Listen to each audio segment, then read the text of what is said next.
Okay, so in the last video, we left off doing the Make 2D, as you can see over here. And so without moving the scene around, I want to go ahead and also do a quick white clay model rendering. I'm just going to go to my rendering settings and just double check current viewport dimensions. I'm just going to up this to good quality. Make a transparent background. It's checked. Sun is not checked, but the skylight is. Okay, and it looks good, so I'm just going to hit render and see what happens here. We have a ground plane this time, so we'll probably see some soft shadows around the base of our folly here on that ground plane. Let's see what we end up with. Might take a minute. So in the meantime, I'm going to export that Make 2D drawing out. I'll save this as a PNG, and then we'll bring them all into Illustrator and composite them like we have in previous assignments. Right now, I just want to get some of the shadows and things like that. It just helps make that flat two-dimensional line drawing pop a little more when you have some tone and dimension to these surfaces as just a quick underlay. So, and again, I tried not to move my viewport,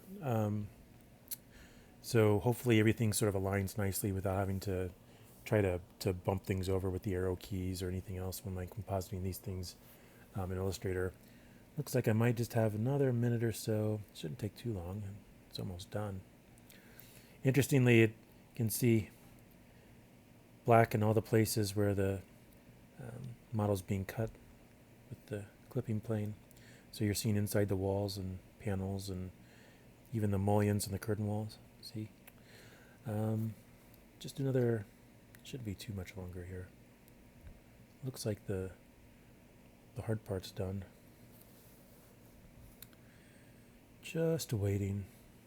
This would be a good time to get a cup of coffee.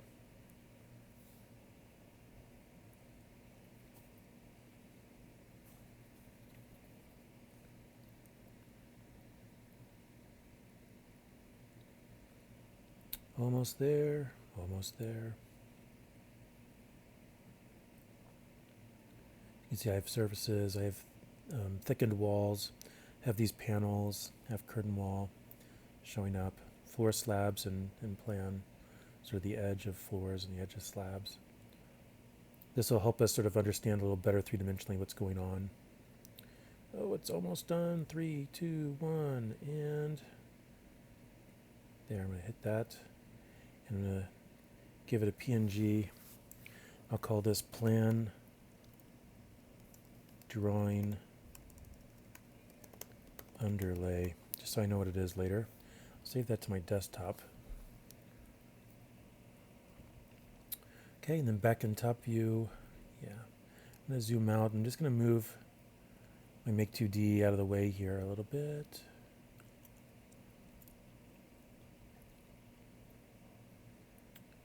I'm not sure why I have this second. Oh, I know, it's the outline of the plane that we drew, but this is the viewport boundary right here. So I'm going to go ahead and select all of this stuff. And this is my Make 2D from the first video. If I can just get everything, okay, in my screen here. Select it all. File pull down, export select. You guys should be pros at this by now, but just to double check. Let's see, plan, drawing, lines, overlay, just so I know what it is. I'm going to change that from a Rhino file to an Illustrator file. So I'm going to export. I'm just going to say snapshot of current view, preview, monoscale. I'm just going to leave this all as default. And that looks good. Let me open up Illustrator and we'll composite these two things together. Again, this is nothing new. You've done this with your axons, but it's good practice. You're going to be doing this a lot over the next several years. And so you just got to wait for Illustrator to open up. This is where half my time is just waiting for apps to open on my laptop here. All right, there's Illustrator. I'm just going to come back here. There we are. All right, just expand this so it's a little larger on the screen. And I'm going to go ahead and open up that Illustrator file that I just created. It's on the desktop. Plan drawing lines overlay. There we are.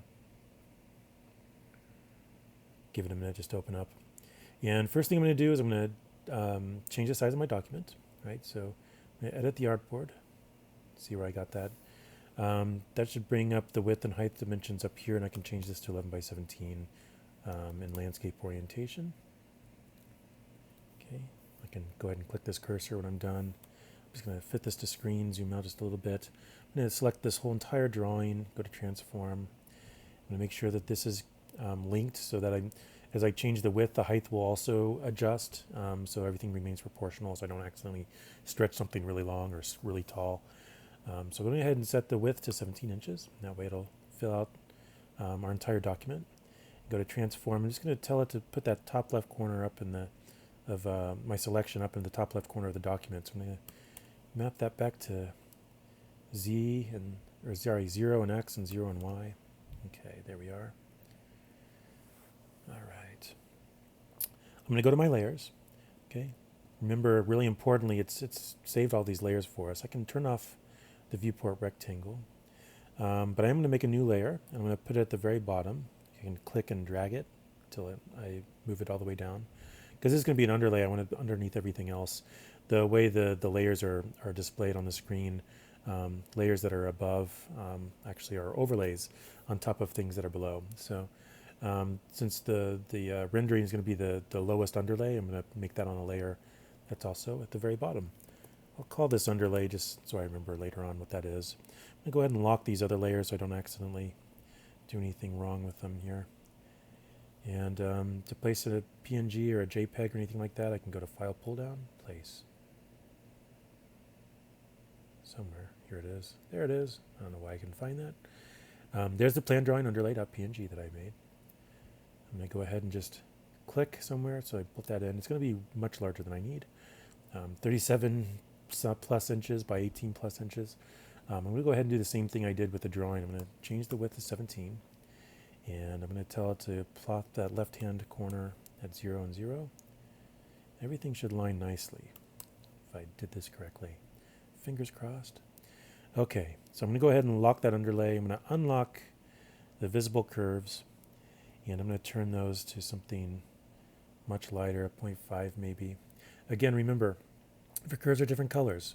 This is the fill color, and then this is the line or stroke color. So click on this, and then you can adjust the color here. So in this case, I'm going to make sure everything's black, and I'm going to go to the stroke weight, and I'm going to make sure that, in this case, I'm going to set everything to 0.5. Okay. Let's zoom in a bit here. Now, I want to look and see what layer these grids on. Okay, this grid is on visible curves. Am I crazy? Like, oh, I didn't actually select these curves. Okay, so that would help. Okay, so I'm going to go ahead and select this, and I'm going to make sure that everything's set to black. And I'm also going to change the line weight to something lighter, like 0.5. Okay, now we still have all of the sort of outlines of things that were being cut, walls and glass and mullions.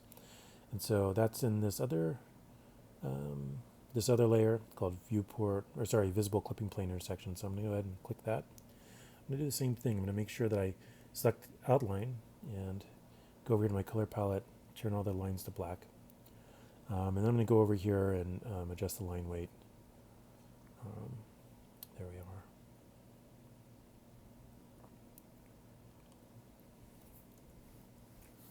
Yeah, not bad, huh?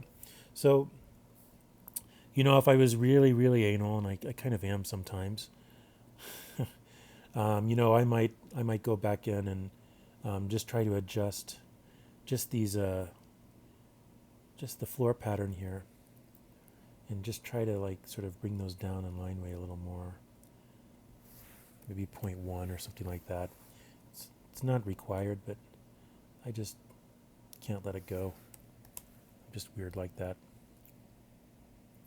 Just try to select all of these up here as well. Just sort of selectively making sure I'm just selecting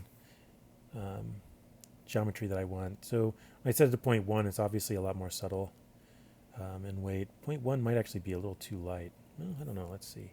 No, I kind of like that. I like it really subtle like that.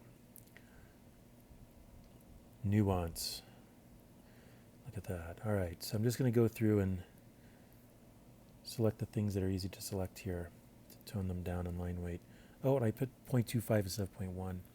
Here, 0.1. There we go. And I'm just going to make sure I drag only the stuff I want to select. Oop. Gradient, stroke. There we go. 0.1. I'm just going to keep going through. Oh, somehow I made this a gradient. I don't know how I did that. How about none? So again, I accidentally changed the stroke color to a gradient. I just want to change it to a solid black. I'll do that again. Weird how that worked. So I'm just going through and again, just giving this a little bit of the human touch, a little TLC. You know, really just sort of trying to craft this. You know, Rhino did most of the work for me. So at this point, the least I can do is just sort of pay it forward and make a really nice drawing here.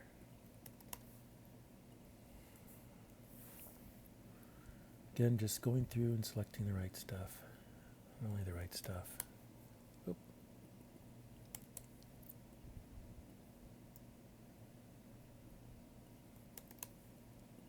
There we go. Almost there.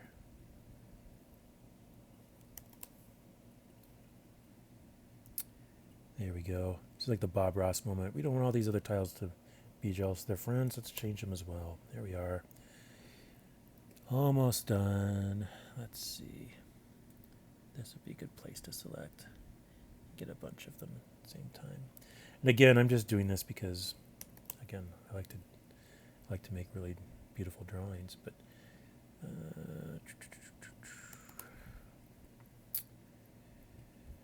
let's see here, 0.1.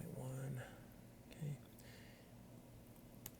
But again, to be clear, you don't have to do all of this. Or you could have put these on a different layer before exporting to Rhino, and then this would have been easier and quicker. But there we are. I'm just going to save that. It's always going to put this converted thing because we have an older version of Illustrator file and we're trying to save it as a recent. I'm just going to get rid of that and just write over everything. Illustrator 2020, yeah, that's fine by me. As much as I'd love to forget the year 2020. And that's it. There's a floor plan. Let's see, the next video will be about doing section perspective.